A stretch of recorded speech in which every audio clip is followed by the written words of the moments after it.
Bonsoir à tous, j'espère que vous allez bien. Nouvelle vidéo sur le freinage en hockey sur glace qui est une dimension très importante à développer. Ce thème, nous allons l'aborder avec Grégory Spencer qui est entraîneur et conseiller technique de l'Île-de-France de hockey sur glace. Je vous invite à me suivre, c'est parti!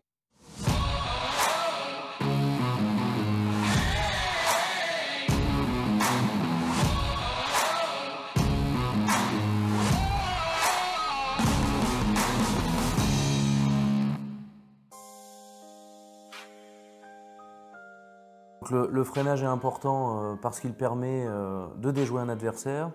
Il permet très rapidement de prendre une autre trajectoire.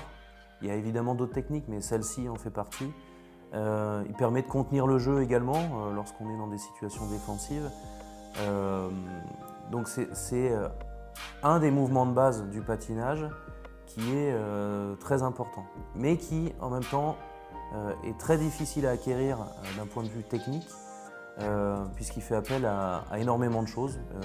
Une rotation du buste, une flexion genou, cheville, un allègement du corps en même temps que la rotation du buste s'opère, un appui, enfin une prise de quart très importante aussi, avec un appui simultané des deux pieds, donc des deux lames sur la glace, pour pouvoir être en capacité de relancer, puisque le freinage seul n'a pas d'intérêt. Il est intéressant lorsque derrière il y a une relance, c'est-à-dire une reprise de patinage. Et cette reprise de patinage doit être explosive. Donc dans l'apprentissage du freinage, il y a plusieurs difficultés. La première, c'est cet allègement du corps au moment de la rotation du buste. Et puis il y a la symétrie aussi, être capable de freiner aussi efficacement d'un côté et de l'autre. Dans beaucoup de sports, on a tous un côté fort, un côté faible. Et du coup notre métier, c'est d'apprendre aux joueurs, aux joueuses, d'être capable de réaliser l'ensemble des actions qu'on leur demande des deux côtés. Parce que tout simplement, le jeu ne viendra pas toujours du même côté, donc il faut être capable de freiner aussi bien à gauche qu'à droite, tout en présentant sa crosse, etc. et en étant capable de repartir. Donc sur la glace, l'apprentissage du freinage, c'est une technique qui est complexe puisqu'il faut accepter de mettre son corps perpendiculaire à la trajectoire qu'on a initialement. Donc ça se construit très lentement, cet apprentissage.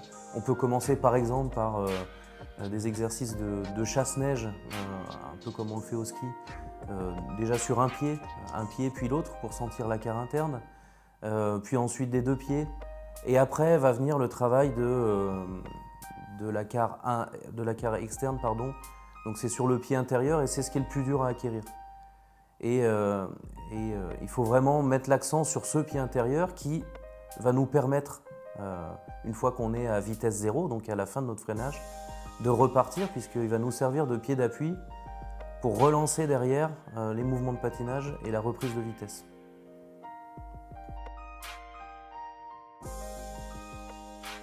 Donc le freinage hors glace, à mon sens, il peut être ramené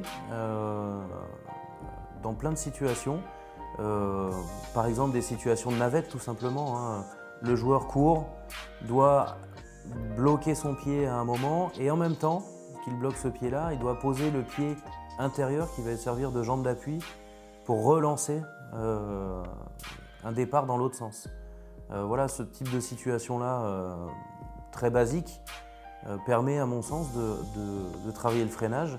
Et puis on peut mettre l'accent aussi sur les points techniques qu'on voudra voir sur la glace, notamment la rotation du buste, qui permet à terme d'avoir un hockeyeur gainé, qui est prêt à repartir, qui est prêt aussi peut-être à entrer dans un duel tout de suite après son freinage, alors que s'il ne tient pas l'ensemble de son corps, il va perdre du temps avant d'entrer dans le duel, avant d'entrer dans la nouvelle situation, puisque le freinage c'est une rupture de rythme, donc il est quasi certain qu'après cette rupture, on a une nouvelle situation qui est créée, qui arrive. Voilà, c'est terminé. J'espère que cette vidéo sur le freinage vous a plu. Le freinage est une dimension technique qui peut être développée en glace, mais aussi en hors-glace lors de séances de préparation physique. Si cette vidéo vous a plu, n'hésitez pas à la partager, à la liker. Je vous souhaite une très belle soirée et à bientôt pour de futures vidéos.